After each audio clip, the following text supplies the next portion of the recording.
Hi, it's Ileana at Awakening Cosmic Reality Show, and today we have Kevin Estrella with us. He is a musician, very talented, and he's also an ET contactee. Welcome, Kevin. Thank you for having me on. Oh, thank you for coming on. I've been looking at some of your posts, and your ET contact experiences are very interesting to me. Would you like to discuss some of that contact experience and the work you do with your beautiful music? Sure, yeah, I guess I should probably kind of start from the beginning. Mm-hmm. Yeah, because it's been an interesting journey. My whole experiences. But there's also kind of a story that goes to it to kind of piece everything into as to why, and why do I have such ET contact as I do, and how I've gotten to this point in my life. Yes, So exactly. So please start from the beginning and how it all yeah, happened. yeah. So people know me as Kevin Estrella of the instrumental rock band Pyramids on Mars. So that's Pyramids. It's instrumental rock from the mystical red planet is what I call it. My music is very similar in style to guitarist Joe Satriani, being instrumental, but my influences are a little bit more on the neoclassical side, coming from the school of Yngwie Malmsteen, as I like to put it. And then from Yngwie Malmsteen, I dove right into and fell in love with his influences, which were Bach and Vivaldi and Paganini, Baroque classical composers. So that that's my passion in my music. But when I created Pyramids on Mars back in 2011, my intention was also to use my instrumental music as a catalyst to help educate people in regards to the extraterrestrial presence on Earth, and to waken people up to this reality. And I felt passionately and deeply about this for many years, since at least I was 19 years old when I first went to university. And it was somebody in university was one of the first people to ever have internet, and nobody had internet until 2000. This guy was like 1992, and this guy had internet. I didn't even know what internet was, and he was downloading all this, all these all these stuff from Bob Lazar, these images of the ships he was working on, and I became really fascinated with what was this was all about. Which thus then I then started to pick up a bunch of books from Bud Hopkins, reading more about alien abductions. I hate that term, alien abductions.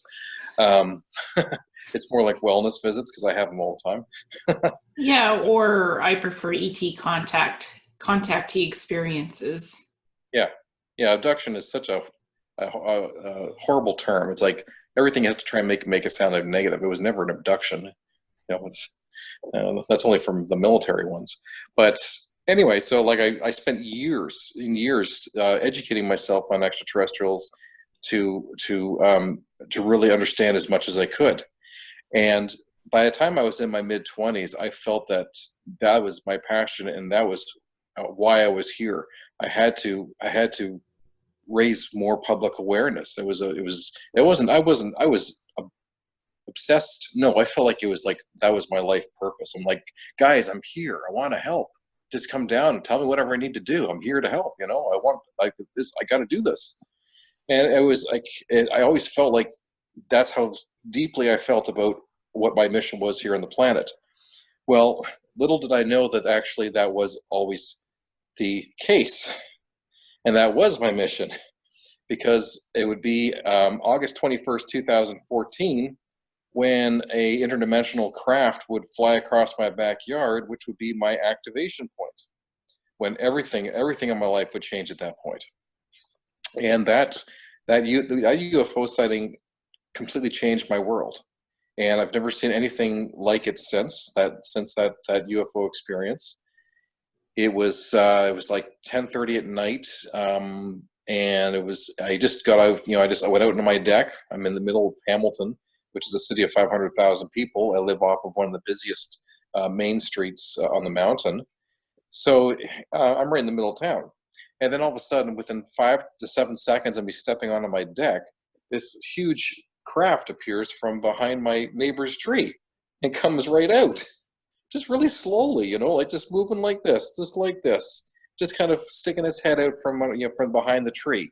And at first I thought it was a meteor because it was orange and red and glowing like coals, but it had this kind of smoke that was coming off the top of it and then along the bottom of it. I thought I was watching a meteor moving in slow motion, but I didn't realize it was like a few seconds later when I realized, wait a second, no, this thing is like it's only like, a couple 100 feet away from me. And I was completely freaked out.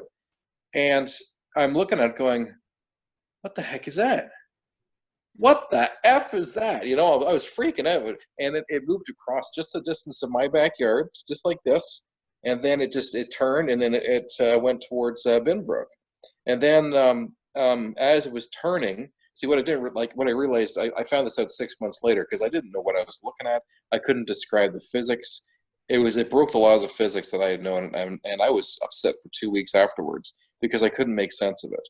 You try and fit this into your reality of what you know is reality into the physics that you've seen. This thing displayed physics I had never seen before. I couldn't put my head on it. But it was plasma. It was covered in plasma. And then as it moved away, as it turned it to the side, it became so dark, and so it became so dark that it had no light whatsoever. It was just this black object, as it was turning. And so that was actually the key for MUFON when they did the investigation on my sighting to verify that what I saw wasn't, it was what it was. It was an actual physical object. They said because anything that radiates plasma, you can see plasma from one stream, but if you turn it another way, that plasma stream disappears. So, and that was verified. But so this UFO sighting, everything started to make more sense for me about a year later, because I had already released my first CD, Pyramids on Mars, and I already felt like my calling was to merge my music with my passion for ET or extraterrestrials to raise consciousness at a much higher level. And then it was the year afterwards that it was the first alien cosmic expo in Ontario of all these professional UFO researchers were going to be talking. And I recognized Stanton Friedman because I had followed his stuff for years. I was like, oh my God, I got to go see this. Stanton Friedman speaking. And then I saw Grant Cameron, and they were really talking about, this prestigious, UFO researcher who's won several awards. And then when I saw what his presentation was on, my jaw dropped. And I was like, the hairs on my arms just stood, because it said, Grant Cameron is talking about extraterrestrials and musicians and why extraterrestrials are contacting musicians to raise consciousness. And then I was just like, oh my God, this is all about me. I couldn't believe it. It was like, this is about me. And this is like there's something bigger going on here that's bigger than me. And it's not just, there's lots of musicians that apparently this has been happening. So it was like I was being called to go and see him. It was the first synchronicity that I ever experienced, where I realized that this was meant to be. You're called, and you are supposed to go and see him. And so I drove to Alien Cosmic Expo feeling like, one of Jesus' disciples, because like something like this just doesn't happen. It's like all of a sudden there's like this cosmic plan that's coming together, and it changes your perception of reality in regards to, there's like another consciousness that's going on here. Because like, what is this? Like reading this in the paper, what are the chances of this happening? I just had a UFO experience last year. And then that was the other crazy thing. MUFON was at that Alien Cosmic Expo, and on the Sunday, they were doing a presentation on my sighting. Because I saw Stu Bundy, who took my report, dropped my pictures on the table. He turned around, looked down at my papers, looked up at me, and said, oh my God, I'm so glad you're here. We're doing a presentation on you tomorrow. And I'm like, what? Because first of all, I hadn't heard from them for 10 months. I put my report in, and I never heard from them. They never bothered. They never called me back. So I'm like, well, that's kind of, whatever, okay. And then I go there, and they're doing a presentation on me, and he pulled up his PowerPoint presentation, and there were the pictures that I had sent him. And so Oh, he so you said, actually photographed the thing, the UFO? "No, no, I didn't. I didn't have a camera at that point in my life, so I just drew pictures the best I could of what the craft looked like, and then what it looked like above in my backyard, and to make it look like that. But then when he started asking me the questions, that's when he asked me about the plasma stream, and he said that's how we figured out that it was like that you weren't seeing something that was not there. It was actually physical object. So that was pretty cool. But then when I met Grant, I met him just before his presentation. I handed him my CD, and he looked at it, and he looked at me and said, "We got to talk." I'm like, "Yeah, we do," because his presentation was completely on how many musicians have been contacted by extraterrestrials, and the list is endless. We're talking like David Bowie to John Lennon to all the members of Yes, to to Bono, to Britney Spears, to Elvis, the Moody Blues, and it's just endless. And then he started talking. The other part of his presentation that was on consciousness and music downloads, and how so many musicians seem to be getting information and music comes to them from some other place, and these songs just come to them in dreams. And he was doing this study on this stuff, which is actually pretty funny, because what he was studying back then is the whole theme of my new album that's being released on December 21st, Edge of the Black, because the Edge of the Black is actually explaining from the ET's perspective of what Grant Cameron was discovering way back in 2016 when I met him. So it's kind of come full circle. And I think you reporting the experience of seeing the UFO to MUFON and actually drawing it made it legitimate, because they confirmed it and they had a presentation on it. Even though they didn't call you, it's a legitimate sighting. Because many ET contactees say, well, I see these craft all the time, but they don't report it to MUFON, so there's no evidence. Oh, you can draw it, you can take a picture of it, but you can record the time and stuff, but in the date. But if you don't report it to MUFON, there's not going to be any physical evidence of what you've seen, just your personal testimony, which is important, yeah. But if it could be logged in at MUFON, then it proves, yeah, there's something that was flying over the airspace where you live. That's not an airplane, that's not a meteorite, that's not an asteroid, that's not a satellite, not the ISS space station, but something of an unknown origin, a UFO craft. Yes, correct. Yeah, because they do their own investigation and analysis and knowing what's in the skies at that point. Because I told them the exact date, the exact time, the exact location where I was looking out, what I saw, and it was as specific as possible as I could, and to to give as much information as I could. Well, what else was interesting though was when I asked Stu Bundy, I said, well, how many other people reported this craft? Because there must have been dozens of reports, because it was so low to the ground. It was 50 feet in diameter, glowing like hot coals over the busiest area of Hamilton. And then he said, well, that's the thing. Nobody else reported it. You're the only one. And at that point, I got really concerned and I got scared. It didn't make any sense. It's like, there's no possible way that I'm the only person who saw this thing, because it was 10:30 at night. People are walking their dogs. It's a busy street, one of the busiest ones in upper Hamilton. And I'm the only one who saw this craft, and I didn't know what to think. So I called Grant, because he gave me his phone number, and I told him the whole thing. I said, this is what MUFON says. I don't know what it means. And he said, yeah, don't worry. I saw their presentation on Sunday. Yeah, we'll get together. We'll talk about it. And so we got together and we have a coffee. And I tell him the whole thing again about how MUFON says that nobody else reported it or saw it.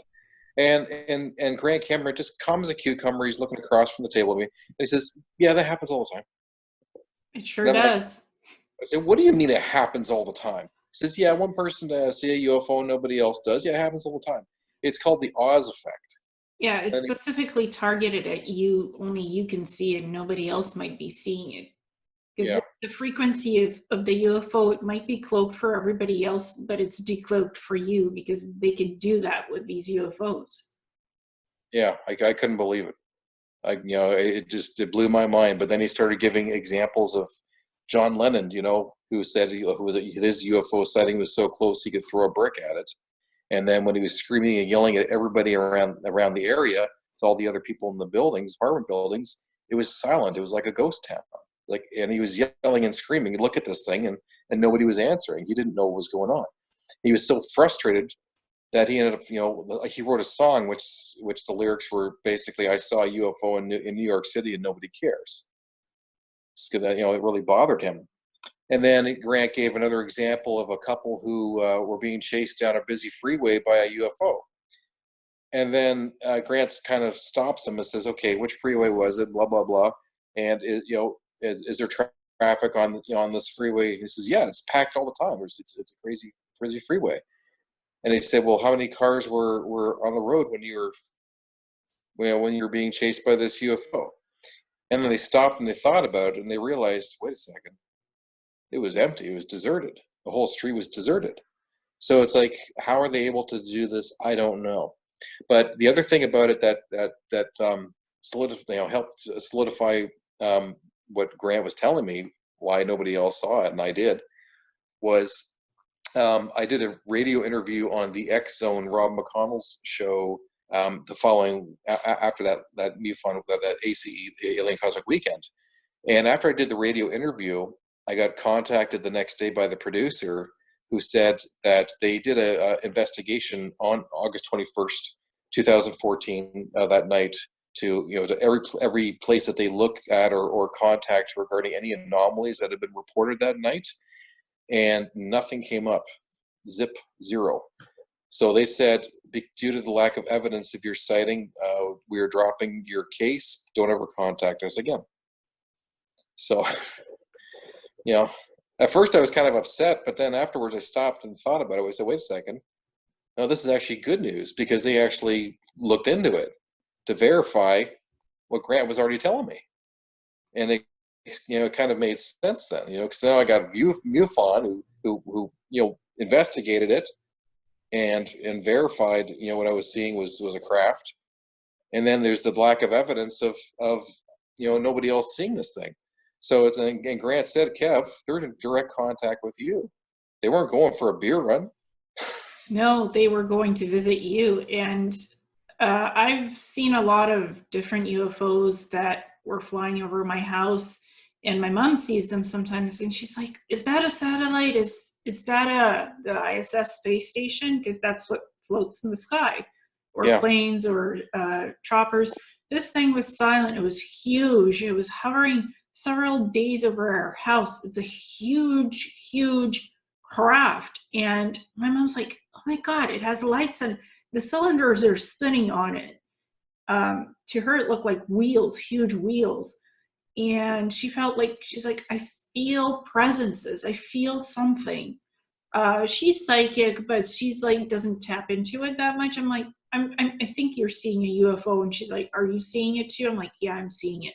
It's here. So I took a few pics and it was like hanging over the house.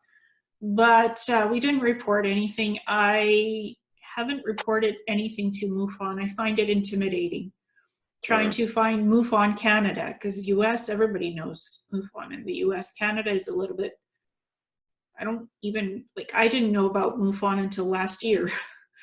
Oh yeah. I didn't know you could report sightings of UFOs to MUFON. So to me, it was like, darn, I had so many other UFO sightings. So, and I don't know. I just found it intimidating trying to search for MUFON Canada to report the stuff. So I gave up after a while. But they do a good job. Like I've looked at some of their videos and reports, and it's pretty well documented. So I think they're doing a good job. Yeah, the guys in Canada are good guys. I know a lot of them. I know a lot of the team because I've met with them several times at every Alien Cosmic Expo every year. So I've been introduced to the team. So They're good guys. They're really great guys. Yeah, yeah. And you talk about, I think you call them the Patal, right? The Ponti. Ponti, sorry, okay. Yes, Ponti. yes. Do you meet them physically or is it telepathic communication? Most of the time most of the time it's been physically. Most of the time it's physical. My hearing them telepathically is really weak. I'm really still working on that, but I have they have no problem hearing me, and that's where they've been putting most of their emphasis and development with me is through my telepathic projection. Because to understand who the Ponti are, I was introduced to them by Kale. I'll use the name Kale, but I think you know who I'm talking about. He's part of our group. I call him Kyle. Kyle. Okay, yes.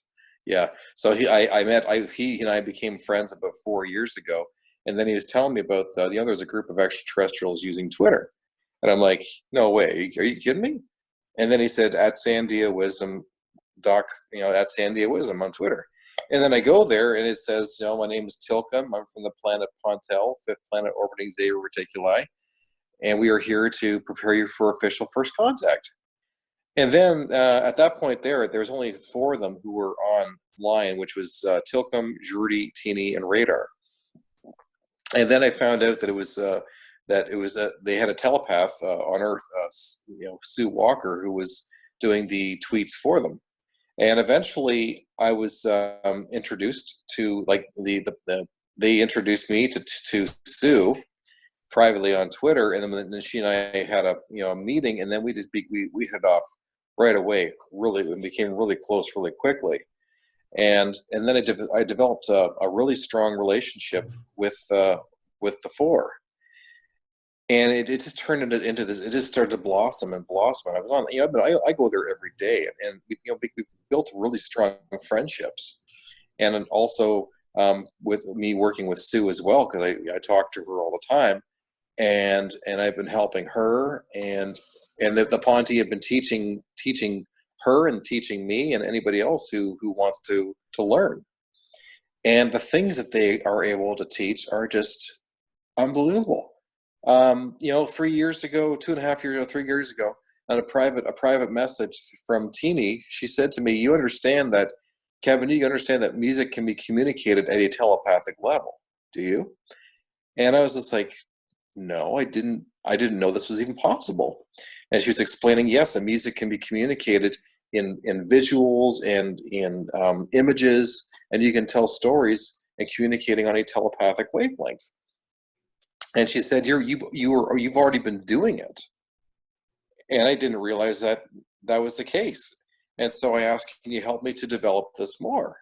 And then she said, yes. And so for the last several years, they've been working with me, helping me to play at a stronger telepathic level of communication. And the other part to help do this was they did a clearing, a cleansing on me. So it was early last year, that I got a message from Sue, and she said, "You're on the schedule for a visit. You will know that you have been visited if something is out of place in your apartment." And I said, "Okay, cool." So about 2 weeks after I got that heads up, I remember waking up one morning around 4 o'clock in the morning, and I could hear sounds in my living room. And I've got like my bedroom is above is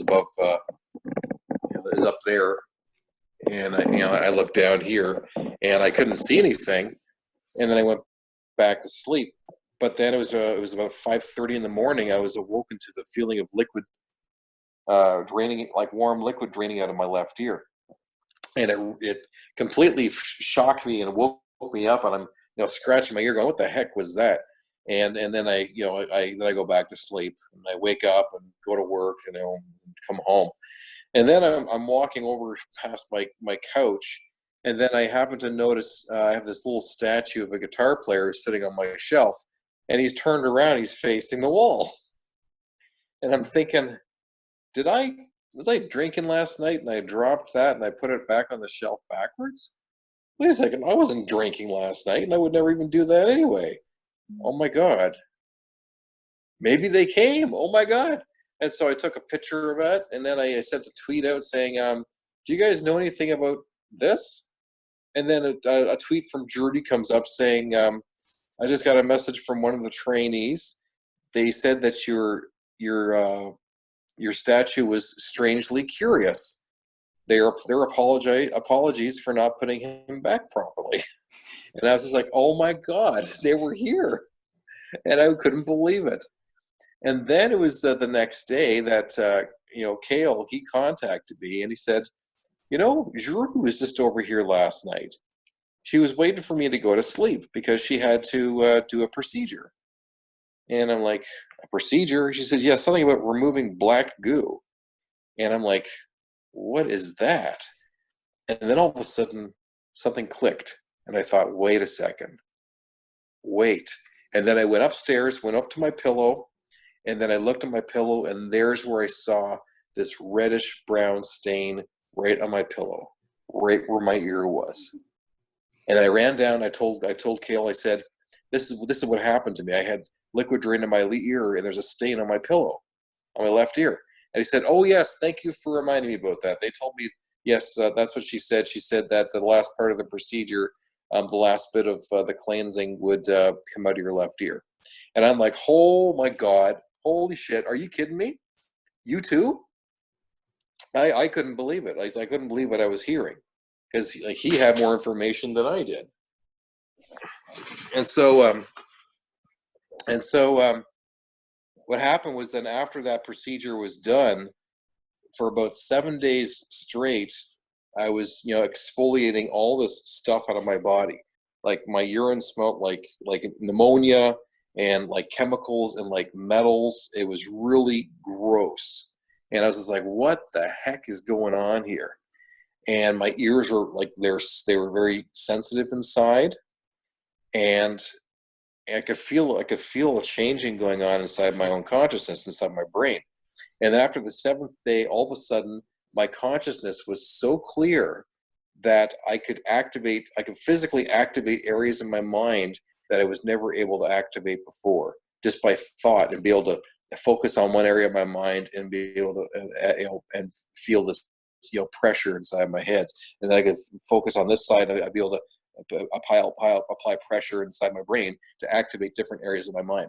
I never realized how much of the toxins in our foods and stuff like that, and whatever, probably fluoride in our pineal glands, to literally turn us into walking zombies, to keep us from reaching our higher conscious self. It was the greatest gift that they had ever given me, what they had done with this consciousness clearing. And then about a month afterwards, they repeated the procedure, because then I had another stain on my pillow, and I have both those samples still. I cut them out, and they're put away. And then after that, then I have and had continuously a much stronger, constant telepathic connection going on going on continuously. And I believe that this was to help with my projection of my music at a much stronger telepathic wavelength. That's what I believe was with the purpose.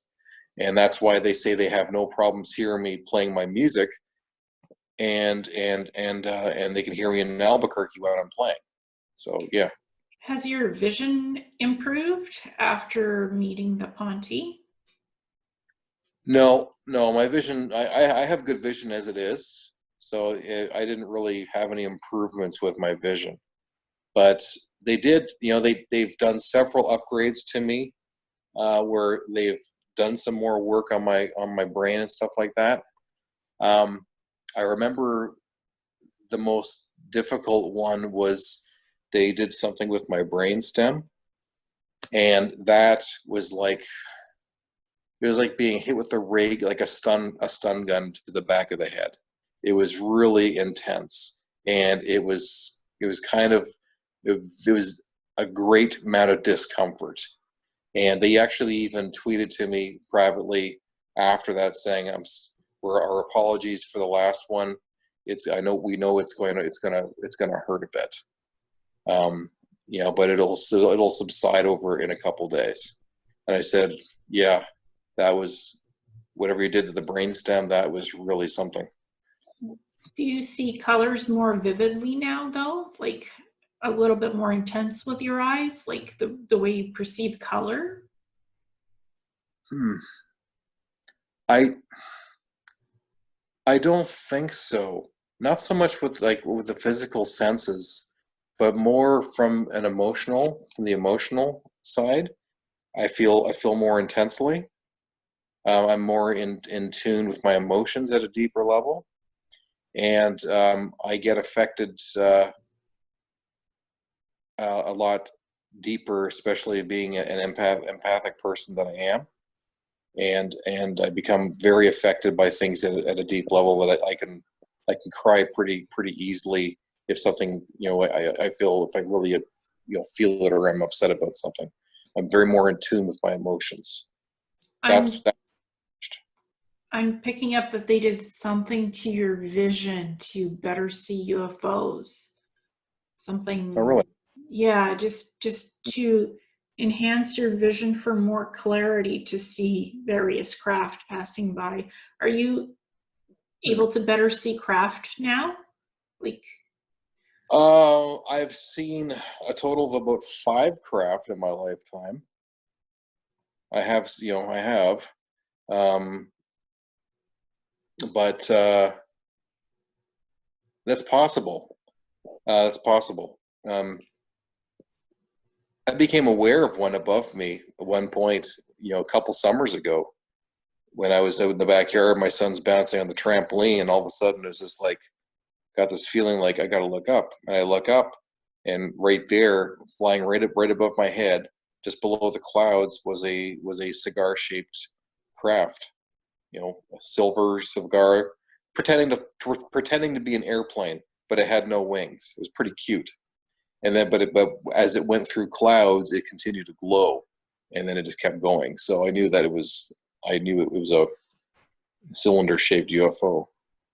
can you see people's auras, the color of their aura around their body? No, I wish I could. I feel more sensitive to people's energies, though. Well, ask the Ponti so you can see it. Okay. With your eyes. There has to be some enhancement to your eyes so you can actually see the auras, not just feel them, but see them better. And that will like make the music off the charts even cooler. Okay.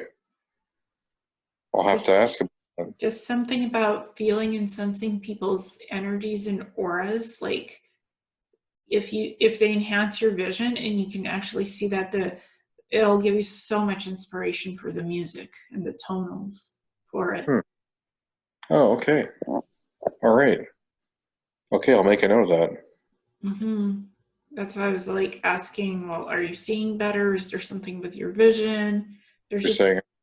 yeah, just because you could feel the energy and the emotions more now, but it just vision wise, it would be just stellar if they like gave you a bit of so you could see the auras and stuff. Okay. All right. I'll think about that. Yeah. What do the Ponti look physically like? Oh, geez. Well, they're Zetas. They're shorter. They've got larger heads. Almond shaped eyes. There was those are just lenses, right? That just cover their eyes. Behind there, they have very beautiful, very beautiful eyes, and they're very human. They got noses. They all have. They don't look all the same. They're all very different looking. As different as we are. It's just they don't have hair, and they got 4 fingers and different personalities, very different personalities. I've I know that they pick me up at least 50 times because they will leave evidence behind. I'll usually find sand in my bed. That's when I know that they've come and gone, because there's no sand here in Hamilton, and this is like dirt. This is dirt country. And I always make sure that I'm clean before I, get into my bed to make sure that I can track, whether I've been visited or not. And then sometimes I'll wake up, in the mornings, and I'll have sand kind of around my shoulder areas. There was one time, and this is one of the first times they came and visited me. Sue said, "Go check your shoes or your bed for red dust." And I looked at my shoes. I couldn't find anything. But then when I pulled my bed sheets back, holy cow! My whole body where I laid was all like red dust, and my whole pillow was covered in red dust. It looked like Sedona or Mars. I don't know. Or Albuquerque. I don't know. But it was red dust from somewhere that was not from here. And I took pictures of that. That was pretty freaky. I don't know where they took me. Sue and Otter still have an inkling. They think that it's possible that they may have taken me to Mars. So I don't know. I wish I knew. But I've the Ponti I've had physical encounters with the Ponti. The first one was really quite amazing.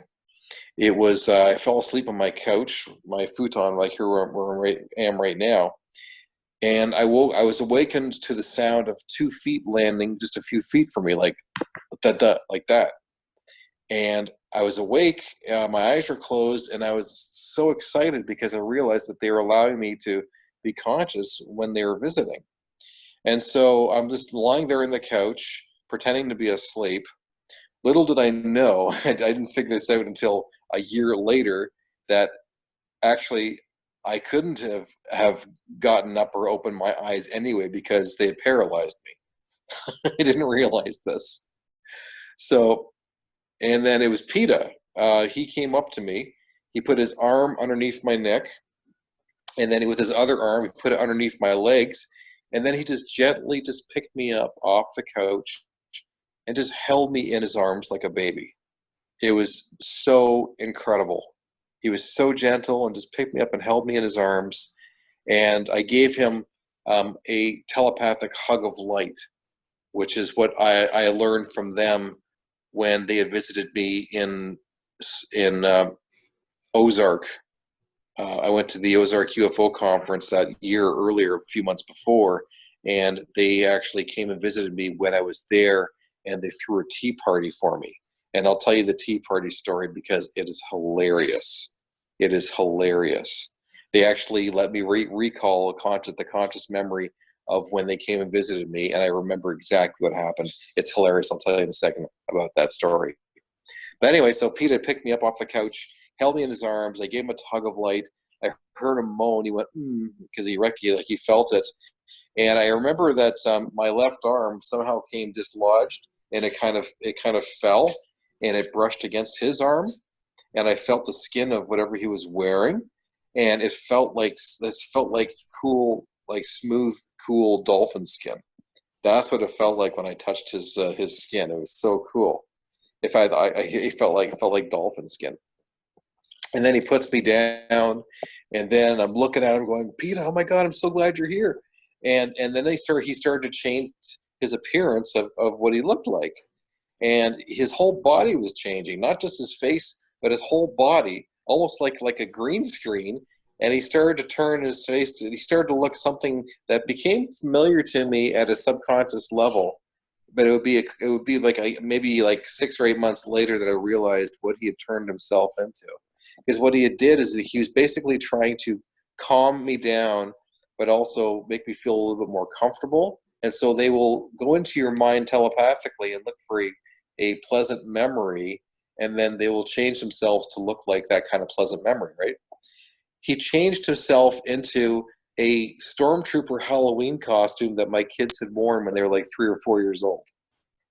Because I found the stormtrooper costume down in the basement later that year. It was still in the box. I went, "That's what Peter turned into." I couldn't believe it. He looked like a stormtrooper. It was just kind of the way he made himself look, his face and everything. he looked like a stormtrooper costume. And then he started to change his face to look. He made his face look like an old friend of mine from high school, Drew Carmichael. But he didn't quite get Drew's hair right because PETA doesn't have any hair, and so he made us, he was bald up to here and then had this strange kind of puff of hair on the top. It was pretty funny looking. It's like almost got it, but you're kind of missing the rest of the hair. And then once I was talking to him, and I said, "Geez, you just look like," and then the next thing I know, I'm opening my eyes and I'm back on my couch again. So there was like some kind of missing time that took place there. I was able to remember up until that point where I was talking to him, but then the next thing I know, I'm back on the couch opening my eyes and he wasn't there. I knew that it was not a dream because I was going from an altered state consciousness to a fully consciousness, but it wasn't a dream state. Because when he was talking, the entire time that I was interacting with him, I was still in this kind of altered state, like an alpha state or something like that. But I wasn't asleep. I knew I wasn't asleep, but it was an altered state of consciousness. They'll have interactions with you at. Something is touching your cell phone, the mic. It's a little bit choppy. Something in your mic on your cell phone. It was reverbing the sound. Just kind of like a little bit. Is that? Hang on. Let me know if you hear it again. No, it's fine now. I think maybe something was just touching it. Oh, it also could be my my parrot. He was hammering on the wood like a woodpecker. Oh, I think that's what it was. I'll just cut that out. Or tuck tuck tuck tuck tuck tuck. Yeah. Yeah, that's my green sheet Connor. Oh, cool. So that was an amazing meeting with PETA. Now, the big meeting, the really important one that took place, was actually at the Ozark UFO conference, because Sue told me that they planned on attending it, and I was hoping that they would, show up or do some kind of visit. What happened was, during the entire time I was there, I didn't remember anything. It would be a week and a half later when all of a sudden these memories started to come back to me. And then I had this memory of, because I was staying with a friend, and we had this special suite that had a bedroom on one side, and then it had a party room on the other side. Really huge party room, which had like a full-length couch, a love seat, and a sofa and stuff like that. And I slept on the couch. I remember being woken up to radar jumping up and down at the end of the couch where my feet were, saying, get up, it's party time, just bouncing on the couch like that. And I'm thinking, why am I having these thoughts? What's going on here? What is this memory? And then I was talking with Sue back and forth. And then first I tweeted to them privately, and I said, I just have a memory of this. And I told him about it. And then Radar replied back, and he said, dude, we were placing bets on, when you'd get your memories back. Yes, we got together, we partied, we laughed, and you snorted tea out your nose. When do you want to do it again? And when he said snort tea out your nose, all of a sudden the memory just came flashing through. It was like seeing a movie trailer at the speed of like a half a second. I saw the entire thing. It triggered my memory to exactly what had occurred that evening. And this is what happened. I was sitting on the couch, and they threw a tea party for me. They came and visited. They threw a tea party for me. Radar is sitting on the love seat right across from me. Tilcom was sitting next to him. Judy, she was there too. She was on my left-hand side. And I had a cup of tea or something like that. And I remember Tilcom was talking about Radar, about something that took place that happened at the base, where Radar was like trying to hot rod his skipper ship, and something went wrong, and he's running around, freaking out, trying to get help from the older engineer before something really went bad. Okay. And then, like, keep in mind, all the communication is telepathic. Okay. So it's like I'm talking inside my head. And then all of a sudden, I heard this deep voice that said, it sounded like Leonard Nimoy. It was Brinkman. And when I heard that, I knew I knew it was somebody else that it was in the room, but I couldn't see where they were. But I knew what that word meant, because that was an inside joke from Grayson, who was on Twitter a few weeks before that, and he was teasing Radar because Radar likes to do stuff that's on the dangerous side, and Grayson was referring to Radar's art of brinkmanship, and so we turned that into a joke of saying, you should, Grayson, you should name one of your brinkmen. And so they thought it was hilarious, and so they started. It just cut out the sound. So Grayson was naming what? So Grayson would tease Radar about Radar's art of brinkmanship, because Radar was always doing stuff that was just on the borderlines of dangerous. And so brinkmanship, I made a joke saying, Grayson, you should name one of your skipper ships the Brinkman. And Grayson thought it was a great idea, and he actually did name one of his favorite skipper ships the Brinkman.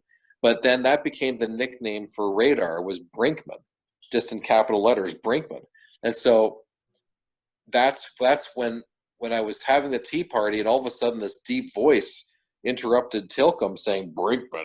And I'm thinking, when did Spock just enter the room? And I thought, Grayson. And then I turned my back, and there was Grayson against the wall. He turns, looks at me, and sees if I recognized whether it was him.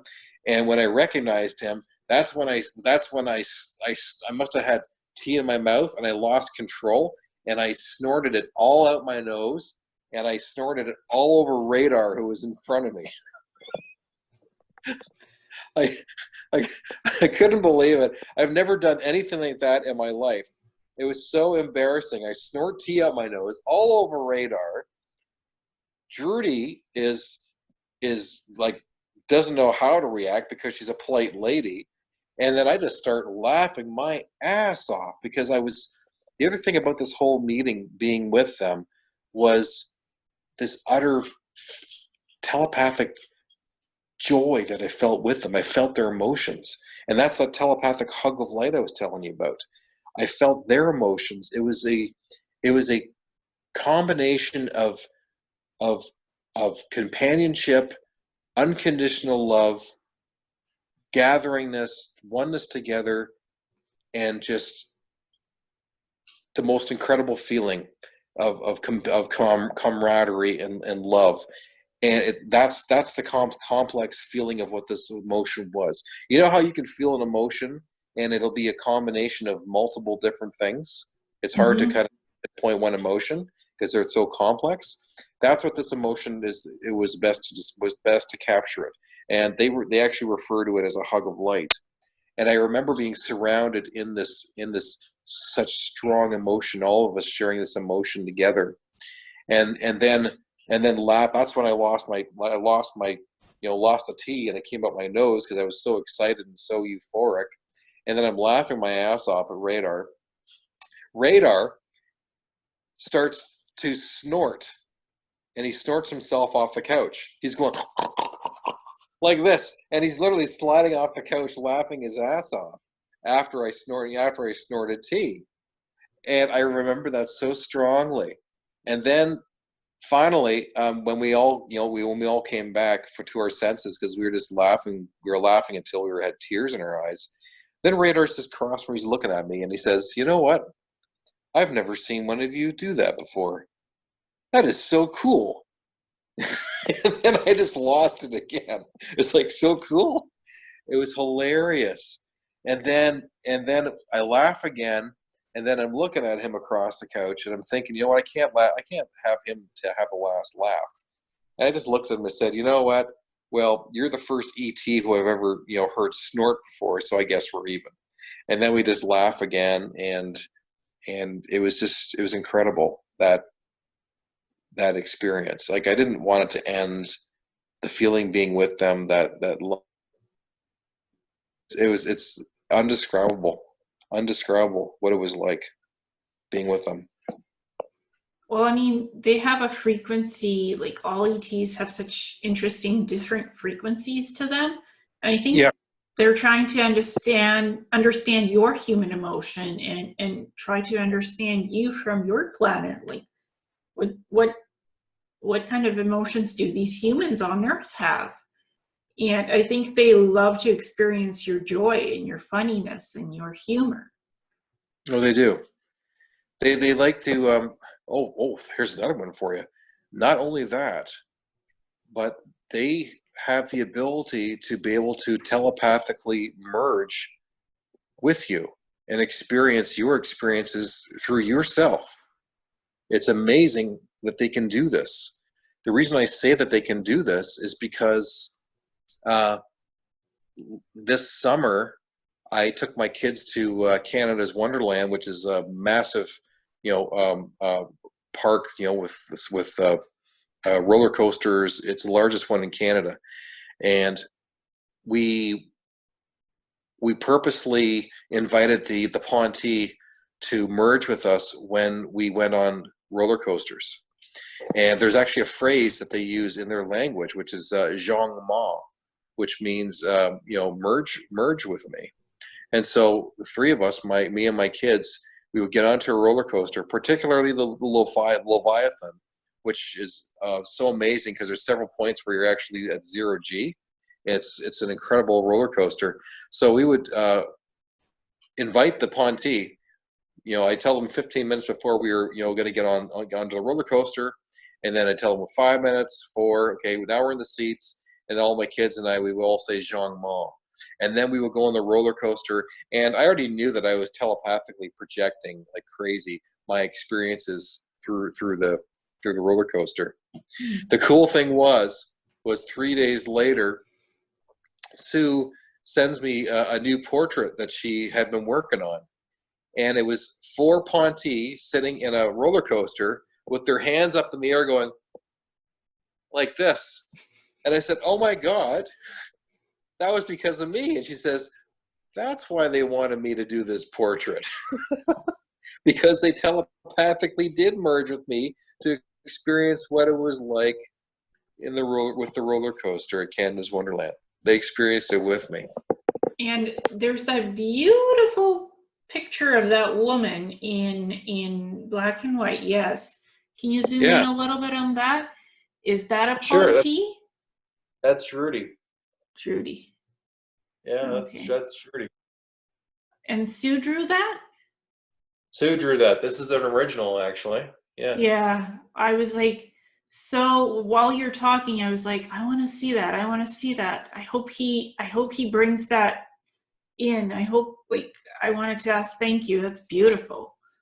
Yeah, actually, here I'll show you because I have several T-shirts of the Ponti as well. Yeah, So I'd love to see that.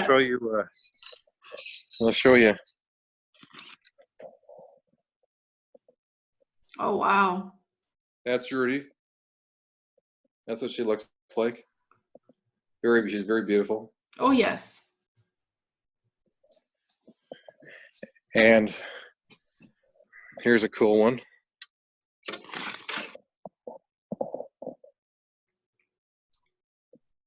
Wow. Yeah, that's gorgeous. I love how they're wearing robes. Yeah, that's actually like a scarf, a scarf over her head, like a shawl. Okay. She likes to wear shawls over her head to keep her head warm. Nice. Yeah.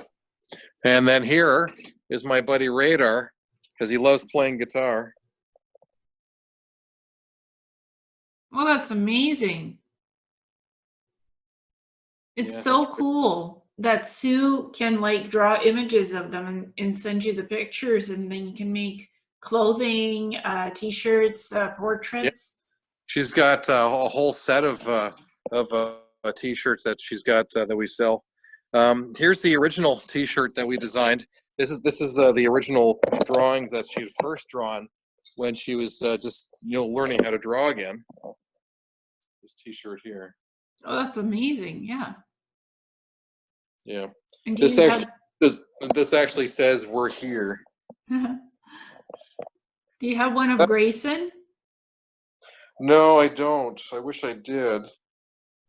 However, what I do have is because Sue also does portraits of Sasquatch, Hmm. and the Sasquatch come visit her all the time.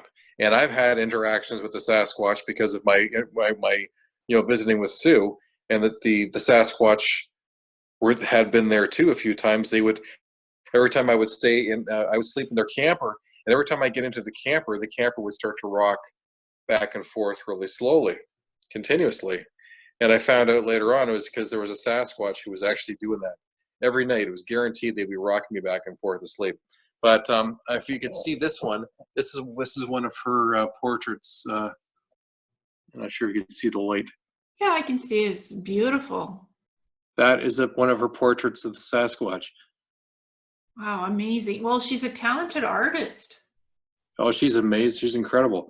Her work her work now, like the Ponti, how the Ponti have been helping me develop my musical abilities, communicating on a telepathic level, and also the tonal language.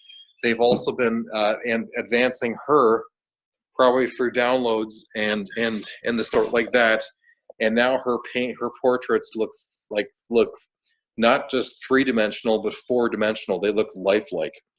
Oh yes, for sure. The amount of detail in those drawings and in the clothing, that's sensational. It's like one of the best representations that I've seen of ETs, like being drawn like that. Yeah, So I can see that they inspired Sue to get back into the artwork. yeah, she's drawing all the time now. Every day she's drawing, and Tilcom has got her on a tight schedule. Like she and Otter work 16-hour days every day for the Ponti. They have been for the last 5 years. They don't make money off this. They lose money. She's spending her retirement savings for the cause, for preparing for official first contact in 2021. But a lot of her drawings is part of this process. And right now, what the schedule is that Tilcom has given the approval for Sue to start drawing portraits of the other 32 star nations who are participating in official first contact. So this is huge. So she's not being told the names of who they are, but she's just starting the process of now to start to draw the images of the different star nations that will be attending official first contact. I've had a chance to see some of these star nations, and the ones that she sent were they look like they're just regular humans. Mhm. However, one was blue skinned. All their skin is blue. There's another portrait of a woman. She looks like she's Afro-American and gorgeous, but apparently that's another star nation. Sue also was asking for my help to draw a mantis being, and I said, well, actually, you're in luck because my friend Robert Fullington, he's drawn mantis beings, and I have a portrait early portrait that he had sent me, and so I sent that to Sue, and she has that too. I think you probably know Robert Fullington because he knows Penny Bradley. I know Penny. I don't know Robert. Oh, okay, yeah, Robert, like he follows Penny, and they know each other. They do know each Okay. other. Um, it's quite interesting that certain people have that talent to draw these beings, and that you actually have T-shirts of it whenever you want to wear. That's amazing. Yeah, if you go to officialfirstcontact.com, there is a link to Sue Walker's store. So, and all proceeds go to help, basically offset costs, because there's a huge amount of costs to everything that they do, websites, hosting, domains. It's all coming out of their pocket. So, by wearing a T-shirt or the other items they have there. They got pillows, throw rugs, mugs, and everything like that, of several different images, portraits of Ponti. You're helping official first contact, and you're also helping those who are trying to do this. And what does official first contact look like in 2021? Well, what I know is that it marks the end of certain treaties that were signed.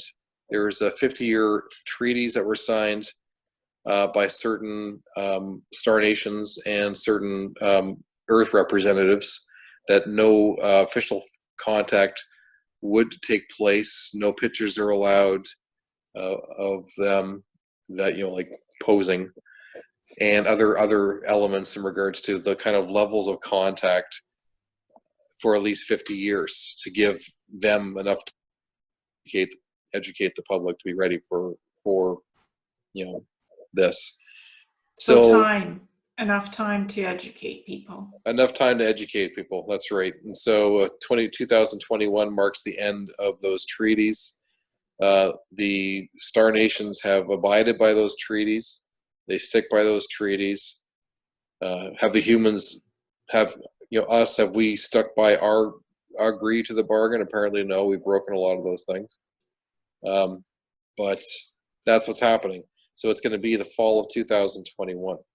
And we're already starting to slowly see the disclosure on mainstream media. They're slowly starting to bring things out, and more is being released, because they know that we're on a tight schedule. Oh yeah, I'm starting to see a lot of disclosure, like the Cyborg 2050 document that the U.S. Army wants to make human cyborgs by 2050, and that's something that I used to do on Mars in the cybernetics labs. So Yeah.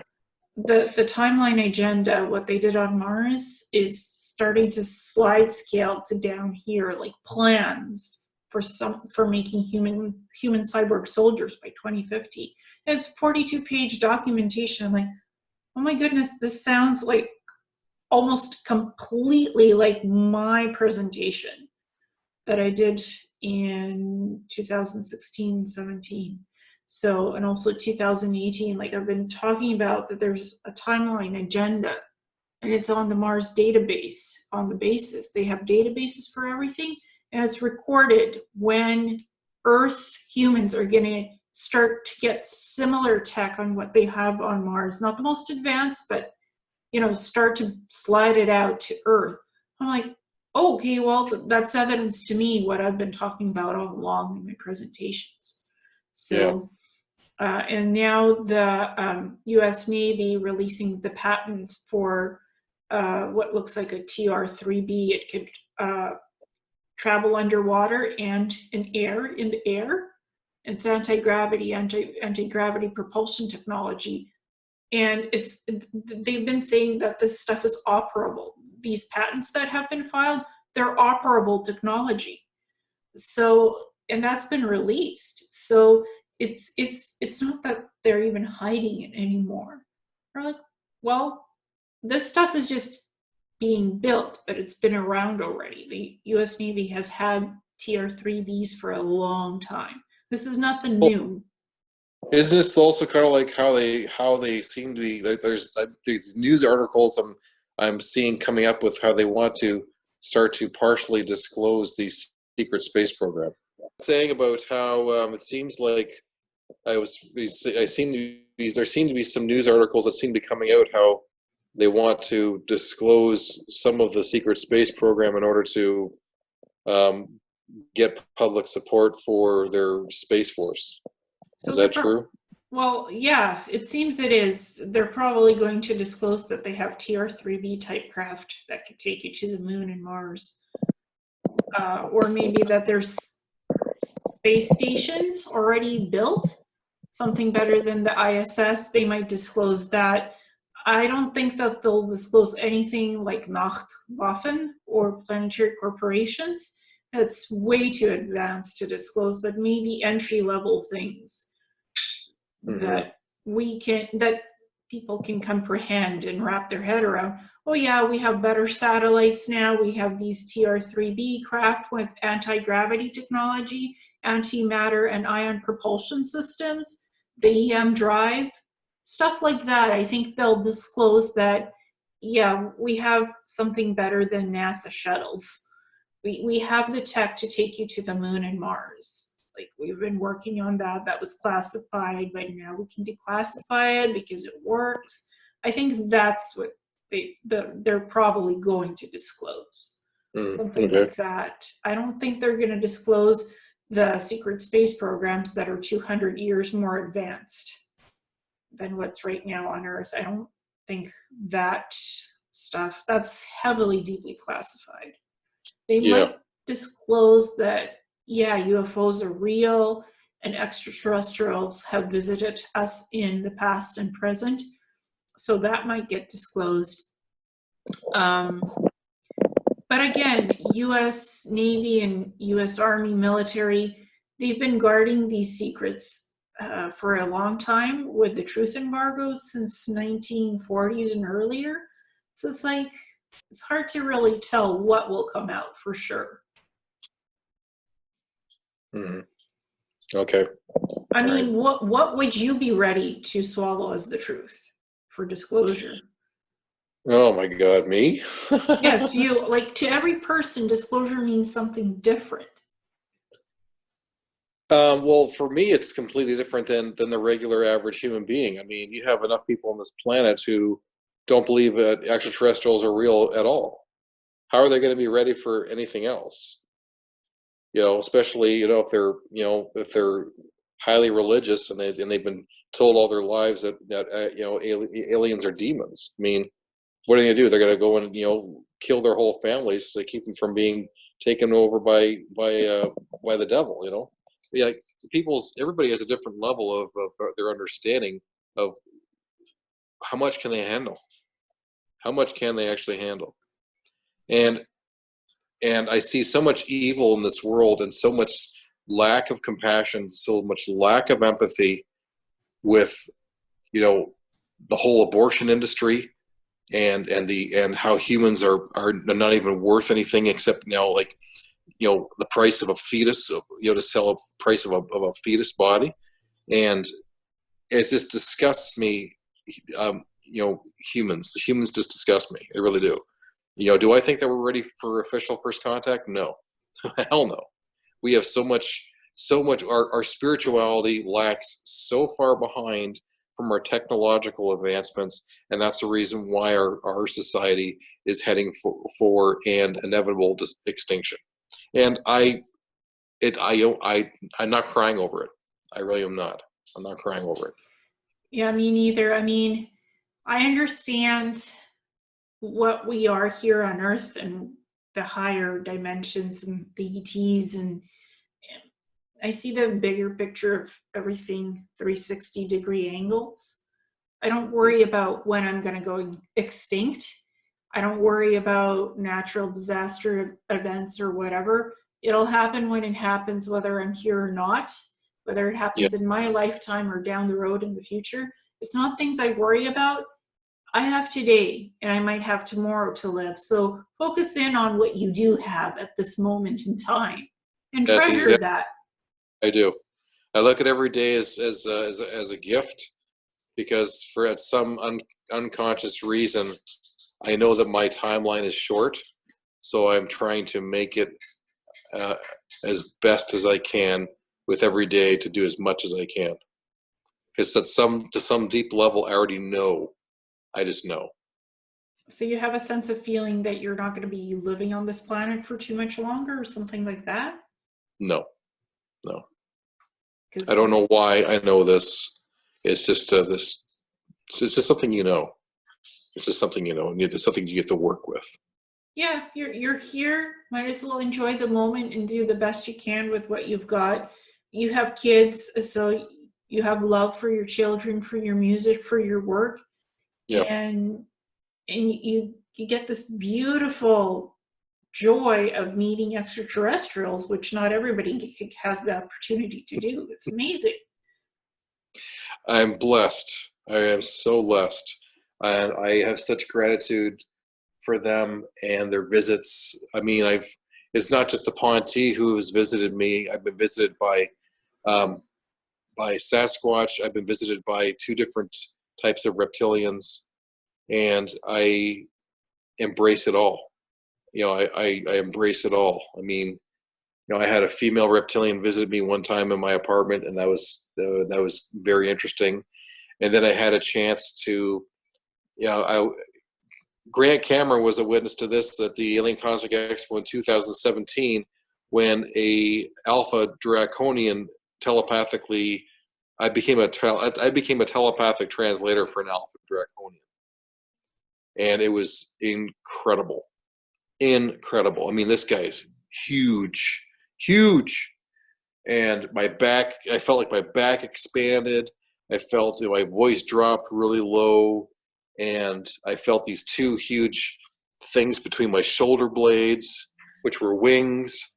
My whole back felt electrified, and I was speaking on behalf of him and myself. So I know what it feels like to be a dragon. I really do. I have high respect for for those Alpha Draconians. I really do. It was crazy. And they actually, when they're channeling through you or telepathically speaking through you, sometimes they actually embody their essence in your body, and you feel like you are them because the essence is in you for that time that they're speaking through you. He allowed me to feel like what it's like to be him, and that's why I actually felt the physical change, the physical merging of us together. And I'll never forget it. I will never forget it. Like, as I started, like he basically, it was Ryan Stacy was doing a presentation. He's a MUFON guy doing a presentation on a case he was working on in Burlington with this woman and her daughter. And then he asked the daughter to draw pictures, and she drew a picture of this red scaled reptilian which had wings. And then he said, "You gotta be careful what you ask for. Look what she drew. Look at this." And they start talking about gargoyles and demons. And I'm thinking, what are you doing? How can you talk about this Star Nation being in such negative terms? It's like, that's like cosmic prejudiceness. And it really irked me. I was really upset by it. And then his presentation kept going on, and then then he had talked about other stuff, and then he came back and started talking negatively about this reptilian being. And I had never seen that type of reptilian being before in my life, but I knew once I saw it that it was an Alpha Draconian. It was like an instant download. Like, I just knew it, and I don't know how I knew that. I just knew. And then when he started talking negatively again, I wanted to say something, but I didn't have the courage. And then it was kind of like this voice, the thought came in my mind, well, if you're not going to say something, then I will. And then that's when he came in, and he came in strong. And I nearly threw up. I went, and then I said, excuse me. I threw my hand up in the air, and I said, I need to speak to you right now. And then as I'm talking to him, my voice is dropping down like this, and I'm talking like this. And I didn't know what was going on. And then my back went, and then I felt these wings on my back. And then I'm basically explaining to him that I said, you cannot call a Star Nation being good, good or evil, black or white, based upon their appearances. I said, you need to judge the individual as the individual. I said, this is an Alpha Draconian. These are my people. And there are many of us in the room right now, and we are listening. And then he just put his hand up, said, okay, my presentation's over, gotta go, bye. And then he just dropped everything. And then all of a sudden I started coming to, and I'm looking around, and I'm surrounded by 12 people, all staring at me going, and they're shaking, going, oh my God, who was that? What just happened?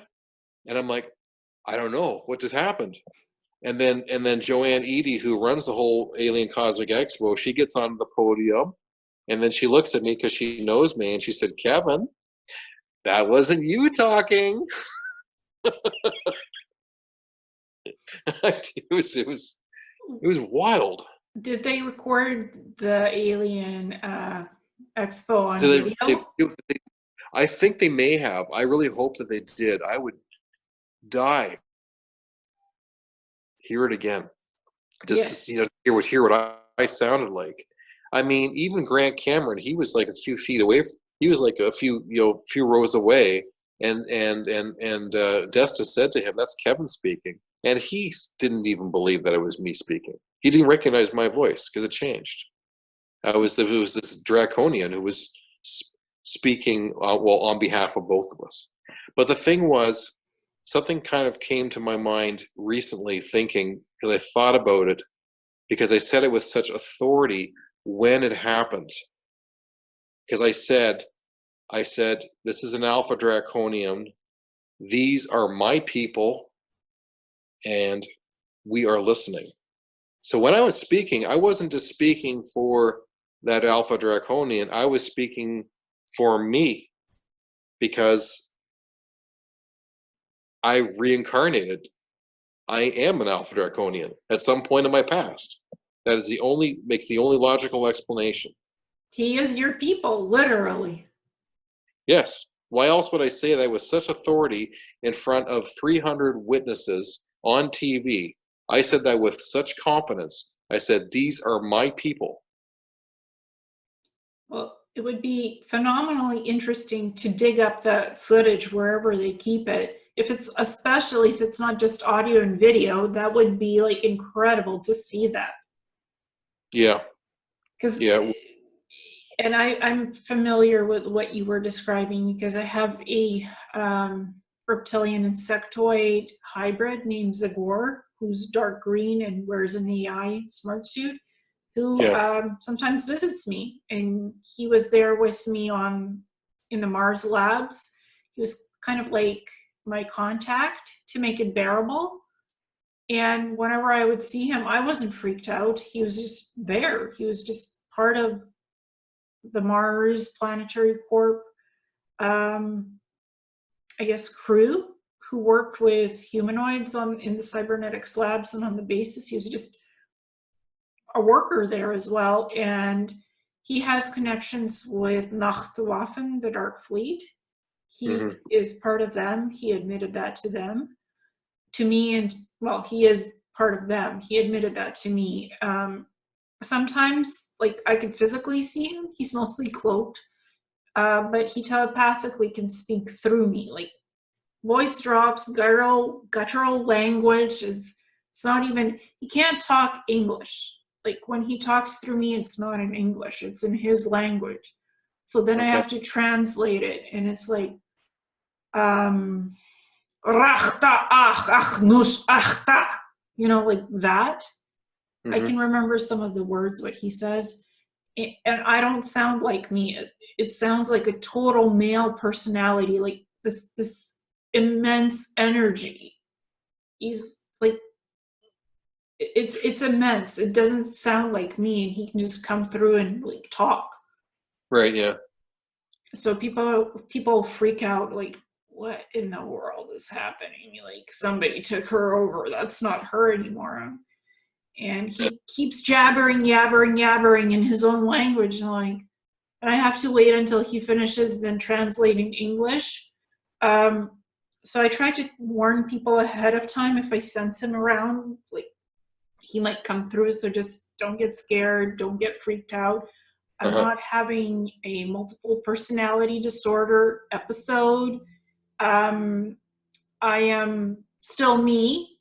It's just somebody's come for a visit. An extraterrestrial is here, and they're channeling or telepathically talking through me. This is what's happening. So I just try to calm people down beforehand if I know that he's like around and might just have a moment and wants to speak or something. Yeah.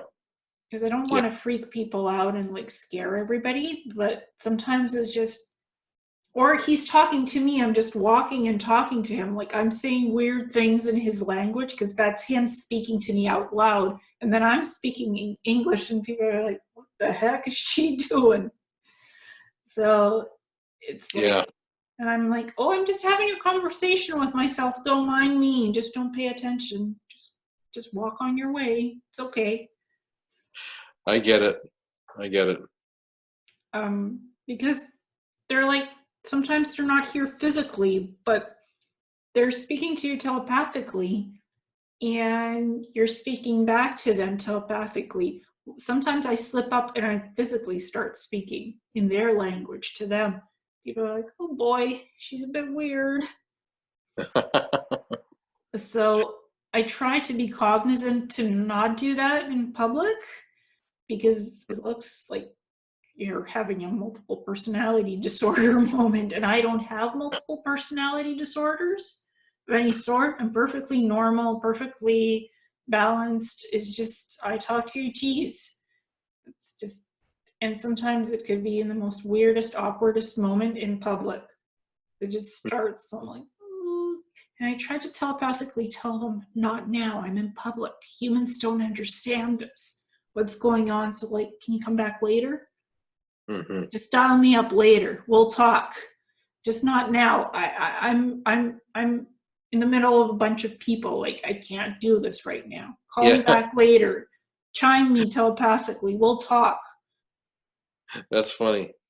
Well, it happens, and my parents are used to this. I've told my parents the truth, and they're like, okay, well, she's talking to somebody. It's okay. No need to freak out about her. Everybody in the family understands.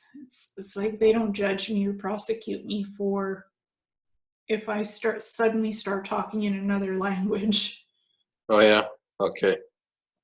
Yeah, so that's like, My parents are quite supportive of me, which is great.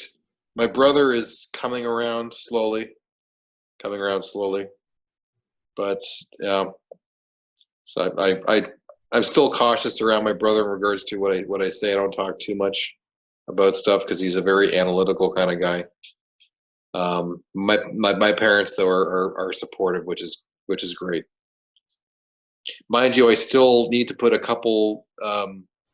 I still have some filters that I need to use because I come from a very strong Catholic background. My parents are very, very Catholic, so I have to be careful about some of the things that I say because of my understandings of what I've learned about the all and the creator and consciousness and reincarnation, which still doesn't fit into what the Catholic Church has been feeding people. Let's put it that way. yeah, So this disclosure might really change viewpoints on religion and things. I really hope so. I really do, because I've learned so much and learned so much about what the Catholic Church has changed and withheld and invented in order to maintain a strong control of people and to keep people from actually spiritually evolving. So, and that's my beefs that I have. I got a lot, but I've, because of my quest for truth, because I've got to actually do have a degree in philosophy in truth seeking in the ADOS EADA, looking for truth and searching for truth. That's why I've been spending my whole life to understand, to get to the bottom answers, looking for, you find as many resources as you can. And when things start talking about the same type of things from different people's perspectives, then you get a better, closer idea to understanding what the truth is when everybody starts talking about the same thing. It's a long process, and I've learned a lot, and I've been told a lot from people, from the insiders, people who Vatican insiders actually I've gotten information from. So I've learned a lot, and I do talk about these things on my radio show. Yeah, and I'm a researcher, so I try to look at it from scientific and logical point of view, but I'm also an ET contactee and an SSB asset. So how do you merge the research with what's beyond belief, literally? What's the other? I call it the other stuff, other than the 3D. I'm like, well, try to explain it in the most logical sense that you can, that's explainable to people who don't experience that, so they can understand it in easy terminology and try to wrap their brains around it. It's not that hard actually to explain. So I'm like, just be logical, concise, and precise, and people will eventually understand. And if they can't, they're not ready for it. And that's fine too. Mm. It's like slow. Sometimes you have to go slow with disclosure. Sometimes you can go fast. Every person is different. Every group is different. You can't go at the same level, at the same scale, because we're all different. We're all human. We're a human race, but we're all different in personalities, beliefs, understandings, and the way we process how we take in info. It's not at the same rate, and that's Well, fine. no, and sometimes, yeah, everybody's at a different level, and it's in trying to talk to somebody at their level of what they're comfortable with. That's the trick. So if I'm talking to somebody, I try and probe them and ask them certain questions so I can get an understanding of what their level of understanding is, so that I can talk to them at their level. Because if I start talking about, the more advanced stuff, they're not going to have any clue what I'm talking about. You know, especially when I start talking about tonal language. But and the same thing I've experienced too. I had a great vacation with Kale and Penny. I hung out with Penny as well, and Lou, and I learned so much about the SSP, hanging out with them. But oh my God, Penny has so much information, and it's so deep. It was like literally getting a brain surgery course in 3 days, and I was absolutely exhausted. At one point, I feel bad because I actually kind of yelled at her. I said, "Stop, stop, stop! I can't take any more. I just want to watch this movie. Can we just watch Iron Skies? I can't take any more because my mind's gonna blow up." Well, did Kyle give you the movie of the SSB Nachtwaffen ships? Did you see that one? The movie? That, like, this presentation with all the different Nachtwaffen ships, with the crazy funky music and all the visuals of the ships, because he wanted to show you guys that, my presentation of Nachtwaffen ships with No, funky music. No, he didn't? Okay. no. Maybe he showed Misha, because I think on their trip there was they visited Misha as well. But yeah, that's where we stayed with Misha. Okay, so maybe he wanted to show you guys. Maybe he didn't get a chance. I sent it to him, Oh, okay. so I'll send you a link. I think you'll appreciate it, Oh, I will. Thank because you. they're in your CD. The ships are Yeah. in your CD. Okay. Oh, Penny Bradley. you mean the music videos that I put together? Yes. Yeah. Those Yes. ships, Nachtwaffen ships, those are the images that I found of them on the internet. And Kyle's like, that's exactly what it looks like. He's like, goodness, because he is serving in Nachtwaffen, and so is Penny. I'm out Okay. of it. I haven't served in a long time, but I do remember the ships.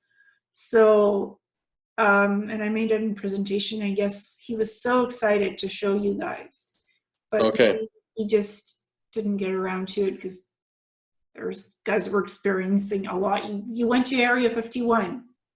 Yes. What was Yeah. that like?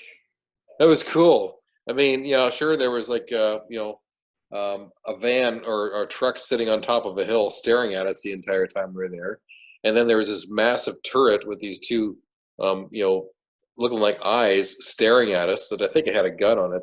That was about 50 feet just down the road. We didn't go past the gate, of course, but just to be able to stand there and take some pictures and do 360-degree pans of the area, to be able to say that we actually went when we were there was worth the drive. It was worth the drive. We also stopped at the UFO Inn that's down the road there, and we had lunch there.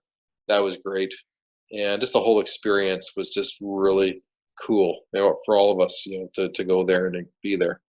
And you guys went just a few days before that whole shebang about storming Area 51.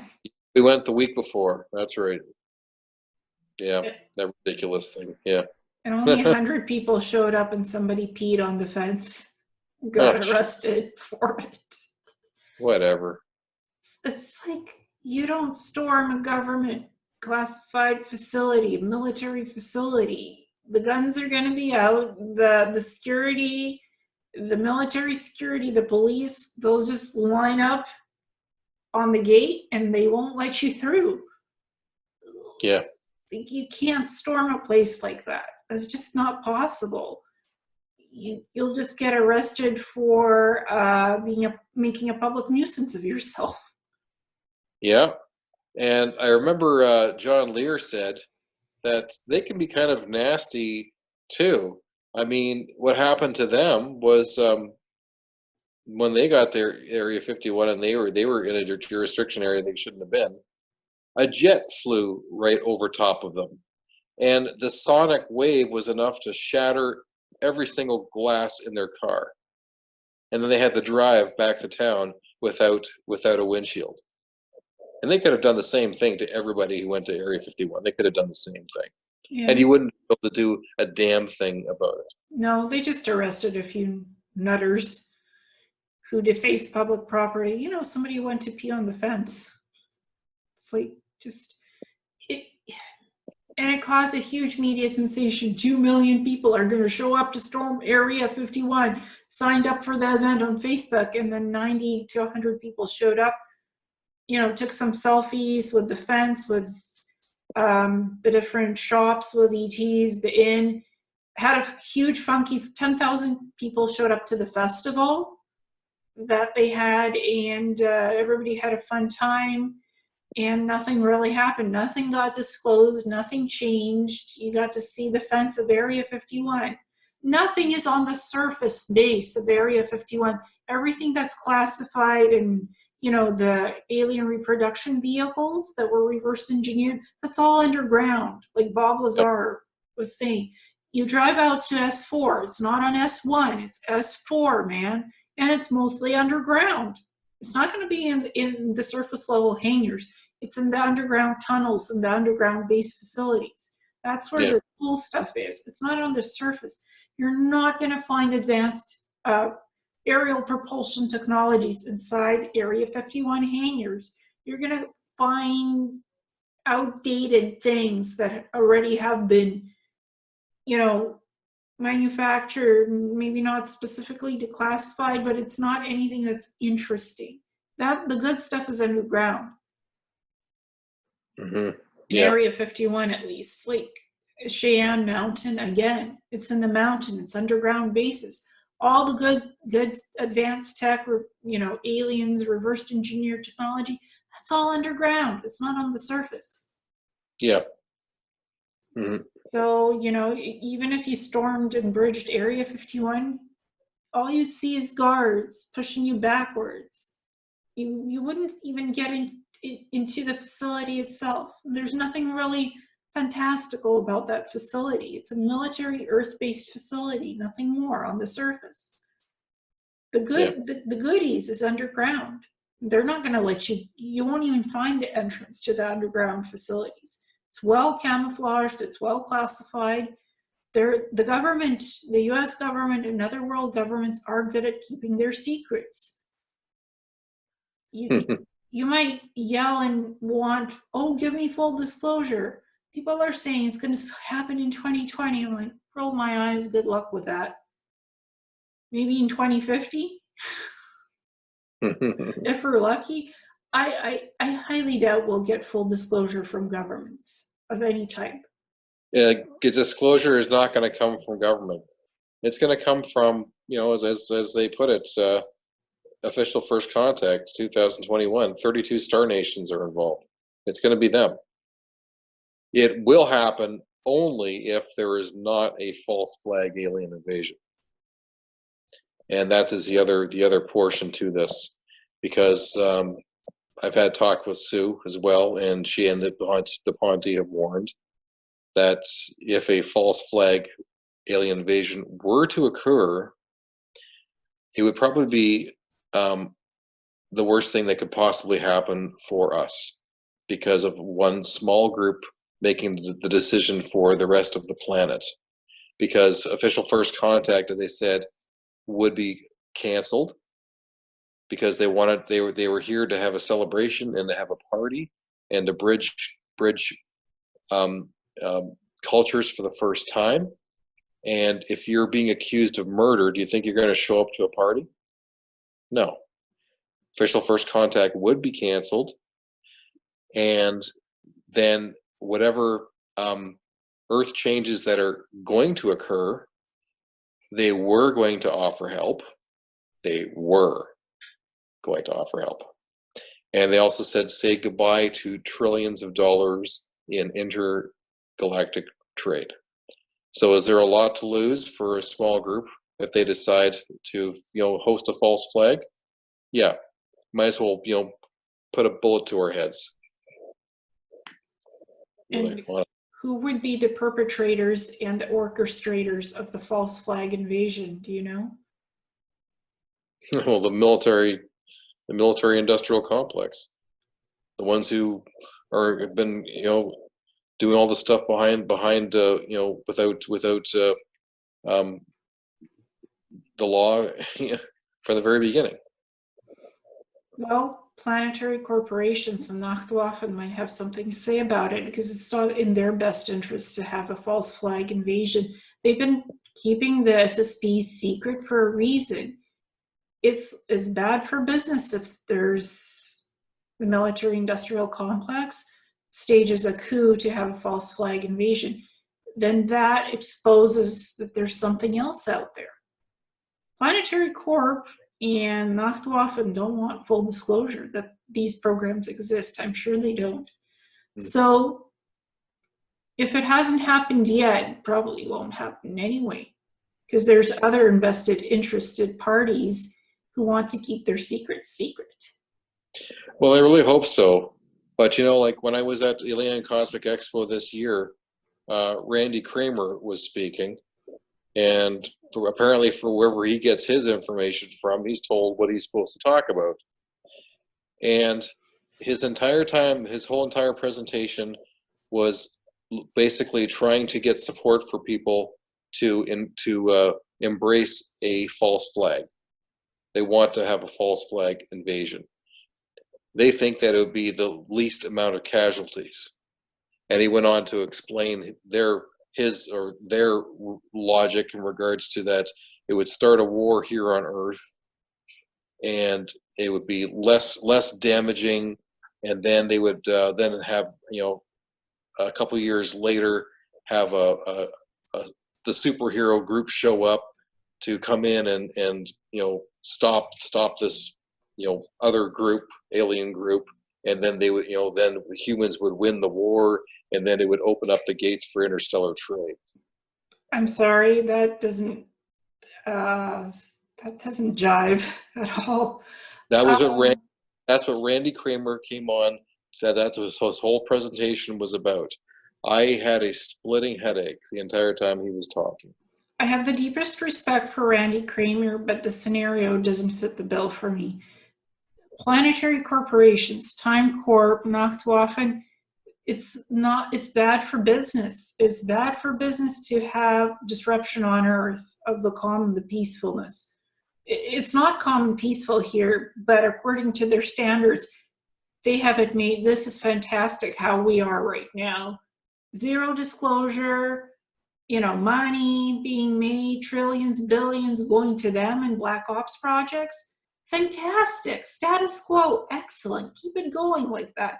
They want it like this. So anything of a false flag invasion staged by the military-industrial complex or New World Order, whatever, that is the worst scenario for these SSP programs that are out there. They'll probably have none of it. They might intervene and like shut it down, like totally shut it down, because they want to keep making money. They want the secrecy. They want the trillions, the billions. They want the galactic trade going. They want all of those treaties in place, going, going, going. As long as they can keep at it, they will. So, you know, good luck with that. False flag invasion, good luck with that. Yeah, that's what I said, and yeah, I couldn't believe what Randy was going on about. They, what that's what he was trying to promote and trying to get people to back up to, to agree that a false flag would be in the best interest for us. And my suggestion to you people is, if you've got a friend who lives out on a farm, you may want to move away from the cities. It might be the only safe place to be. And that was his advice. Well, my advice is don't fall for anything that doesn't vibrate well with you. Yeah. Because the frequency and vibration of any agenda and scenario set out by anyone or anything, if it doesn't vibe with you, don't buy into it. Just try to get a different positive timeline going where that stuff doesn't happen. Because, and I've been hearing about, oh, this solar flash is going to come. It's going to kill all the goop. It's going to kill all the AI. But it's going to take out all the satellites, all the communication systems. Civilization as we know it would be over, and we're back into the Stone Age because everything is wiped out and you have to start from scratch. Like, how is that good for us? Many people, you won't have water, running water. You won't have heat. You won't have electricity. You won't have communications if a solar flash event hits us, the big one, Yeah. and the poles go wonky wonk, the poles switch. That's an Armageddon situation. It's a natural disaster. But the more people that buy into this rapture, that'll make everything better. Because it won't. It'll just ruin civilization as we know it. So I tell people, don't buy into this quagmire that somebody's selling to you. Think about the reality. Like, what does this mean if the solar flash happens, or if this false flag alien invasion happens? That's not for our highest good. Yeah. That's not a positive change of anything. That's stirring up chaos, like cosmic troublemaker chaos. We don't need that. Peaceful disclosure, first contact, stuff like that. Disclose at your own pace. Yeah, exactly. If disclosure is based on deception, that's a human way of thinking. Exactly. Is that a Star Nation way of thinking, who are millions of years more advanced than us? Honestly, it's just going to show that we're that immature, that we're not ready. Yeah, I mean, just energy goes where energy flows. So the scenario, the agenda you buy into, you might just make that happen. It's like, be careful what you wish for, because you energetically from the ether can manifest an idea into the physicality. Yeah.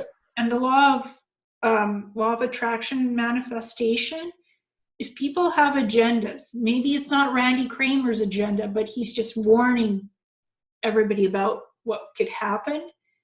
But in a sense, he's promoting that agenda, unfortunately. A lot of folks got angry with me when I presented the cybernetic stuff that's being planned. They're like, you're inserting yourself into that narrative and agenda. I'm like, I was part of that narrative on Mars. I'm not inserting myself into this. I'm just warning people what the plans are. It's not my plans. It's the U.S. Army plans and the DoD, Department of Defense and Intelligence. I'm just warning you that this could go down, but it's not my agenda. I was part of the narrative on Mars, been there, done that, worked in the cybernetics labs, horrid atrocities, no human rights laws at all, no human rights, nothing. You're helpless. I'm not promoting it. I'm just warning you about the agenda. So maybe Randy Kramer was just warning people. Maybe it's not his agenda. I'm just trying to see it from his point of view. It's like he's been told by his higher-ups, this is coming, warn people about it. I don't see how that's for the highest good, the false flag alien invasion, not for the highest good. But he's saying what he's been told to say.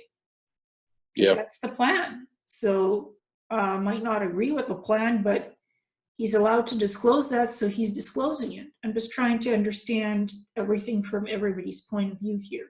I'm not Yeah. Randy Craner. I don't live in his mind, so I don't know. Yeah. He's a good guy.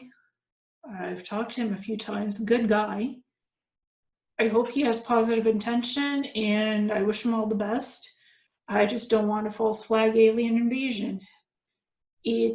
It would cause a lot of damage and kill a lot of people, and calamity and casualty. That's not for the best of humanity. And It's not. a huge amount of distress. It would psychologically, destroy the planet. Honestly, people wouldn't be able to handle it. No, thanks. I'm not consenting to that agenda. I'm saying no. Physically not consenting. I don't want that. No thanks. I don't want the solar flash either. No thanks. Yeah, I know. In fact, I'll try to block those energies and those agendas, just energetically, like, stop. Because if you think about it, you can actually block it. You can send out energy and manifestation. So that stuff doesn't happen in reality. You can switch out timelines and realities. The more people that put their minds to not wanting something dastardly and chaotic, you can actually stop it if you visualize not having that agenda happen. It's been done before, so why not? We all have that powerful manifestation, that energy, that mind, creator beings. We can do things. Mm-hmm. Just we don't utilize half the things that we could be doing. Yeah. Abilities we have. So, like, I'm saying no. Up to each person what you want in your reality and how you go around manifesting what you manifest in life. Yeah, I agree. So I think the lesson of the day is, don't buy into what you don't want. If you don't like it, don't buy into it. Simple as that. Yeah, I agree. Yeah, I'll leave it at that. Is there anything else that you would like to add or share? Oh, just for people to check out my album that's coming out December 21st. It's already got magazine reviews coming through like crazy. I've got lots of premieres, lots of magazine doing premieres on different songs, and this album is really getting attention. It really is. So I'm very proud of it. There's a lot of important things that are happening in this album that are all from the teachings from the Ponti. Particularly, the music is being played at a telepathic level, but also in addition to that, the Ponti have been teaching me tonal language, which they downloaded me about 2 years ago, and I just accessed it last Christmas. About a year. So it's almost a year's anniversary since I actually accessed those tonal language downloads, and then I wrote MUFON, and then they told me, "Congratulations, you've accessed the tonal language download." And then I discovered that the melody I was playing actually had a translation and was actually saying, "Do you hear me?"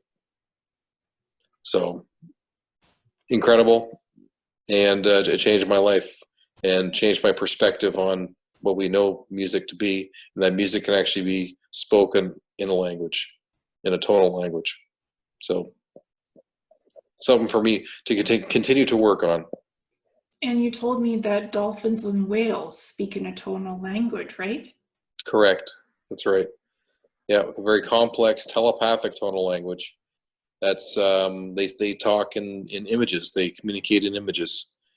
They're very very in tune with their emotions. Their brains are 10 times bigger than ours, and their connections at the emotional level connections, those whatever those bands and stuff, are much bigger than ours. They're much more conscious than we are, and they have a language too. It's very complex. Mm-hmm. And I sometimes sing or speak light language, so music really heals me.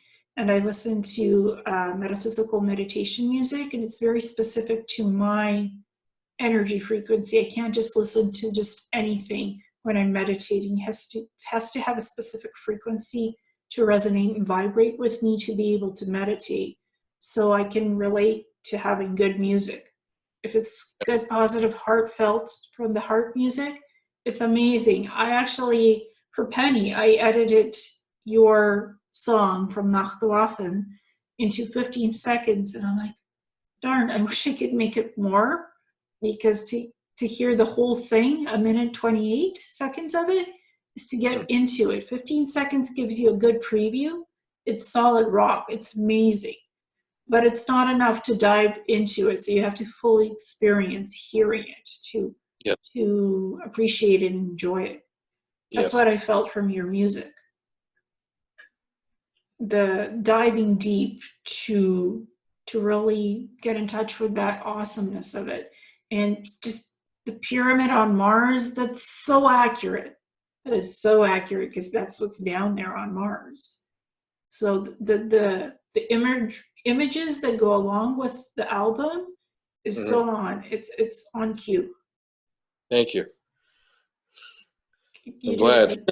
Good. You did good work. I'm impressed. The ships, what you did with the videos, those ships are like spot on what Nachtwaffen has in terms of ships and stuff. So thank you for letting Penny give you the ships. Well, I'm glad it was, I found those images. I thought they belonged to you, actually, because I was asking Penny where these images come from, because I found them on the internet. And eventually, I used them in the video. And I recently did they did a preview, or they released a single on Nachtwaffen from a radio show, and I'm talking about the secret space program, and talking about the Hanabu and Nachtwaffen, explaining where it originated from. So we are raising consciousness of the programs. Well, I just have to be honest, those images aren't mine. They're from the internet. I don't know whose images they are. Okay, well, I found them, and I used them. Oh, great. Well, they're from, well, what I did, I had found a bunch of images of reference likenesses to Nachtwaffen ships, and I put them into a presentation of slides. So you found the slide presentation images. That's what I did. I found them, because it was a presentation you had done, and I found those images, and that's where I got them from. Yeah, that's part of the music presentation that Kyle wanted to show you guys. Never got a chance to. Oh, okay, all right. So you synchronistically found what you needed to find. Yes. Yeah. Without knowing the source, and that's the best kind of thing to find. You don't need to know the source sometimes. You just need the information. I found them. And the music is awesome. I love it. Thank you. It fits. The music fits the ships. So it's like, it harmonizes. To me, it did, and I was impressed. So thank you for helping Penny. And Penny says the same thing. Yeah. Yeah. Well, it works, and it really works with her stuff. And I'm glad that the inspiration is there, and that you're allowing her to use the music in her stuff. Mm-hmm. Just credit the artist, be respectful, and then artists sometimes allow you to sample their music. Mm-hmm. Yeah. That's how it works in this industry. You can't just grab somebody's stuff. You just give them the credit and have their permission to sample it on an intro for a video, and it'll be good. Yep. Yep. So thank you so much, Kevin, for having this wonderful interview with me. And well, for having me on. I'm glad you had me on. Yeah, it was a pleasure. I had not gotten to know much info about the Ponti, so this was a good educational experience for me. There you go. Yeah, they're wonderful. They're good friends. They've left handprints all over the place here. 4-fingered handprints. They've come and visited me several times. I mean, there's one time I woke up in the morning, and I was halfway in between. I was like in an altered state of consciousness, and I heard 3 of them, and one of them was behind me, and she just rested her hand on my shoulder. when I was there, just to let me know that they were there. It was. I ended up crying. I was crying. It was so nice. It was so warm. It was so warm and wonderful. Well, They're not too far away. well, again, thank you so much. And I learned a lot, and this has been a wonderful interview. Thank you so much. We'll Have, catch you. We'll catch you on the other side. yes, exactly. Have a good day. Bye. Take care. Bye bye.